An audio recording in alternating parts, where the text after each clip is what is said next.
Hello everyone, MeNoHaxor here. In this video we'll be going over Thresh's laning phase. In particular, I want to focus a lot on how to utilize Thresh to start fights and to apply pressure in lane. A lot of times when I see Thresh players in lower elo, I feel that the only way they really start fights is by using your hook, and that's the only way they really engage. Whereas I think that a lot of ways that Thresh can engage is by walking up using your E and even diving turrets, because he's actually quite tanky if you proc Aftershock. So I'm going to show you basically the start of the game up until when we take the first tower pretty early on, just to kind of highlight a lot of the techniques you can use throughout the laning phase to help generate a lead for your team and to apply pressure. I also make a couple of mistakes throughout the laning phase, so I'm also going to point those out and what I could do differently to help show what are the correct things to do throughout the laning phase. So the game starts. Tristan and I are going to help give a leash to our jungler, who's a Nunu. Meanwhile, our opponents are a Jinx Soraka. Soraka is quite strong level 1, but she is quite squishy. However, it's really important to note her summoner spells.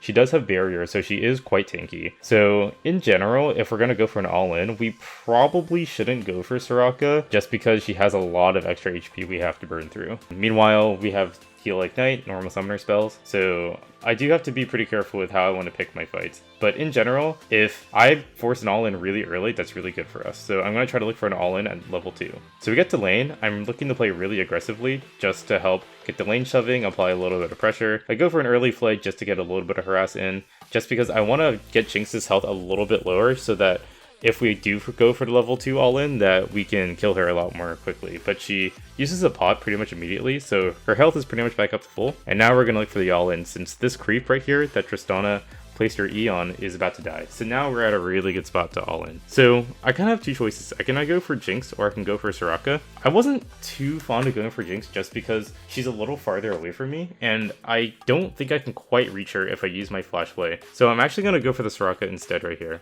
I actually do get both of them in the play right here, but I think that in hindsight, I probably should have turned on Jinx way sooner. I decided to turn on Soraka instead, and you can see that now Tristan and I are kind of split in how we distribute our damage. You can see I ignited the Soraka because I thought we're going to all-in her, but then Tristana starts autoing the Jinx, so this is really bad. This is a really bad way to execute a level 2, because you really just want to be focusing the same target. Meanwhile, Jinx Soraka is hitting our Tristana, so it's pretty bad on our part and not looking too good. And you can see both Jinx and Tristana have to use flash, and unfortunately the Tristana does fall first. However, I am able to get the last auto on the Jinx before she runs away, so it ends up being a 1-for-1, although we had to use all our summoner spells while Soraka didn't have to use any of hers, and Soraka got first blood. So overall, it wasn't the best execution of that all-in. I think that the idea was absolutely there, but if we just focus our attention on Jinx, I think that we could have killed her way faster. And even if we did focus the Jinx, I think that we probably still would have traded for 1-for-1, just because Soraka still had all her summoner spells up. She can always like flash and throw out more Qs, and Tristana probably still would have died. So it would have been a lot better for us, but you know what, it's okay. It's the idea that's there, and at least we burned all these summoner spells on Jinx, so Jinx is now in a pretty bad position where if I ever walk up to her, and she's going to die instantly. So I'm going to choose to go ahead and recall here. Meanwhile, Soraka is going to choose to stay just to get some last hits on this creep wave.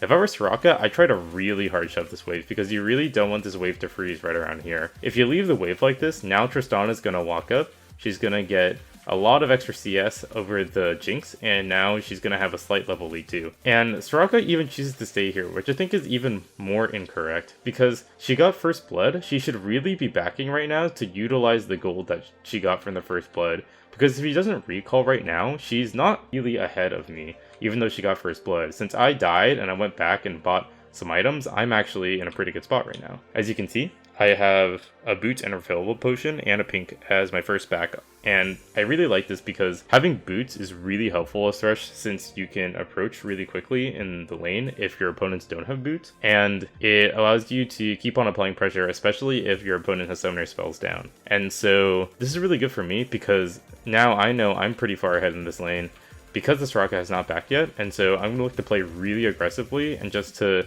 try to force another fight as soon as possible, because we really don't want to get chunked out in this lane. If we keep getting poked by Soraka without all-inning her, well, we're going to be in a really bad spot. So right now, I'm just searching for the Soraka. I do see her, and she lands a little bit of poke on me. That's okay. I'm just really trying to do my best to zone the Jinx and Soraka out of any possible farm. Now, I do see that Nunu on my team is here, and so I do want to try to set him up for some success. So I know this tribush got pinged from when I walked in here and they were attacking me. So I'm gonna just expend that one pink ward I bought earlier and just use it in this tribush just so we cleared the ward right here. As you can see, they're kind of scared right now because they know I can just walk up like this and jinx this and summoner spells. And Graves is also right on the side right here doing golems. And Nunu's also coming in. So this is going to be a pretty close 3-on-3. And once again, we know that Jinx doesn't have any summoner spells, so that's really helpful to keep track of. So I'm going to just clear out this ward. I see that the enemy team is all collapsing in. I'm going to land the hook on the Jinx, and now I'm going to look to engage with my team. See the Nunu's channeling the snowball. I do have to make sure I don't stand in this field though, because I don't want to get silenced since I do want to take the hook to go in on the Jinx right here. So I do throw a lantern out, but I kind of realized too late that Nunu already had a snowball, so my lantern's kind of useless. Should have lanterned the Tristana instead, but she lands a really nice jump on here. I want to focus the Graves because I think Graves is a lot bigger threat than the Jinx and Soraka. So we do at least zone the Graves out of this fight. Meanwhile, Tristana is just continuously autoing this Jinx right here. She's not really getting that much more damage. I get my last auto off for a kill on the Jinx, and now we're in a really good spot. We won that 3v3 pretty decisively. And I think a big reason why we won that 3v3 is if you look back at when this fight happened, you can see that Tristana is actually level 4 and Jinx is only level 2. And you can see this level discrepancy only happened because of earlier when the lane was frozen and was really pushed towards us. Tristana's got at least 10 more CS than the Jinx did. And I was zoning Jinx out for quite a while, and while I had my boots and I was just walking around this area. So that was a really big factor as to why Jinx was so useless that fight. I think if she was level 3 and she had her E and was able to place the Chomper traps, I think this would have been a really different fight. So now that we killed the Jinx, what do we do now, right? We have a really big wave pushing in, and we see that Graves is a little over half and Soraka's no mana. This is the perfect time to dive right now. I feel a lot of people wouldn't want to play risky and they want to try to play safe and they wouldn't try to go for this dive, but this is an absolutely crucial thing you have to do if you want to snowball your lane. And as a support like Thresh, who has Aftershock, it's especially good because you can start the dive by applying your CC, you get your Aftershock proc, and then you can start just diving them, really. But you do have to be really careful with juggling tower aggro, so let's actually slow this down a lot and exactly see how this pans out. As you can see, I'm going to walk up first. I throw the lantern, and now I'm just going to go for the flay immediately first, and then I go for the hook. Now this is going to proc my Aftershock, so I'm quite tanky right now, and I am able to help burst the Graves down. Soraka's forced to flash because Tristana jumps on her immediately afterwards, and now we kill Graves. He doesn't get any of this farm, neither does Soraka, and we're just going to keep taking turret bladings right now. This is so good for us. Jinx is back now, and Nunu's out of mana, so it's not the best idea to keep on fighting like this. We can keep pushing in the wave, but it's probably not the best idea to fight. I actually got creep blocked pretty hard there, so I have to walk away. Luckily, my team is there to help me out. Nunu goes back in, I think, to zone them. He also got creep blocked pretty hard, so he's forced to flash, and unfortunately, he gets zapped down, and now the Jinx is excited, Tristana's really low, and this is a really bad spot for us. So I know I'm also really low as well, but once again, I know that I still have Aftershock ready, so if I'm able to land a hook right here, I'm not afraid to go in. We have to kill Jinx right now, because if we kill Jinx, Soraka's out of mana, she's not going to do anything.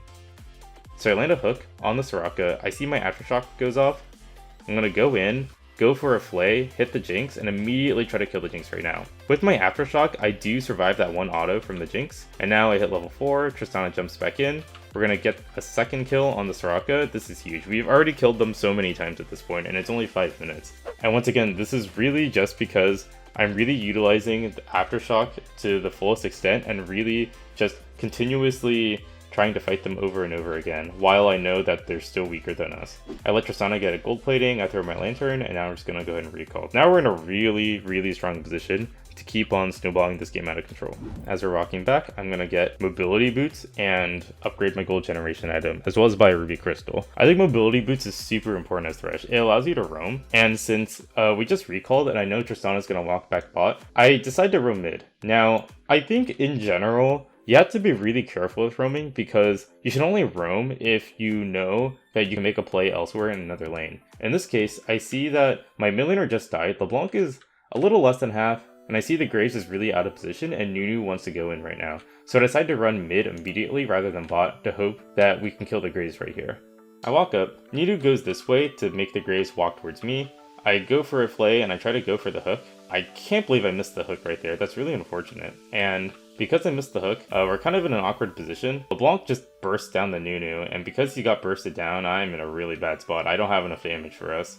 And unfortunately, I also go down as well. So that's actually pretty bad that we gave up 2 kills right there and just fed the Graves. And because of that roam also, and I roam my die, now Tristana's kind of left to where she can at least not die in last hit under turret. But the Jinx and Soraka are going to get a lot of free harass and free gold platings, which is not very good. So there's always a really big risk that you take when you roam, and in this case it really didn't pay off. If I landed on my hook, I think we would have been able to kill Graves, so that's just really my bad. I think the idea was there, but the execution was really bad. And had I stayed bot lane, I think that would have at least been able to deny 1 gold plating. So I think if we stayed bot, that was a safer play. Going mid was a little bit riskier with higher reward, but it didn't pay off. But that's okay. I'm back to this lane. I know my flash is up. I also know Jinx's flash is up because all our summoner spells are up and we used them about 5 minutes ago when we did the first all-in. So I try to go for a hook right there just to stop the Jinx recall. I know she's probably recalling now. I walk really quickly just to check.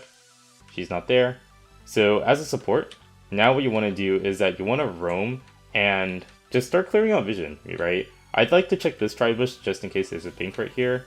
I see Nunu wants to do a potential dragon, so I'm walking up towards mid just in case. And looks like Silas is back mid in our team, so we're just going to go ahead and do dragon. I think that's a totally fine call to make, and I know we can do this because their bot lane just recalled, so there is a really low chance that their bot lane can get here in time, and that's really good for us. So once again, just really be aware of when the enemy bot lane recalls so you can make more decisions together as a team. Now Soraka and Jinx are back. Tristana's level 7. I'm level 4, but that's okay. And meanwhile, Nunu's level 6, so this is a really good time for us to go for a gank.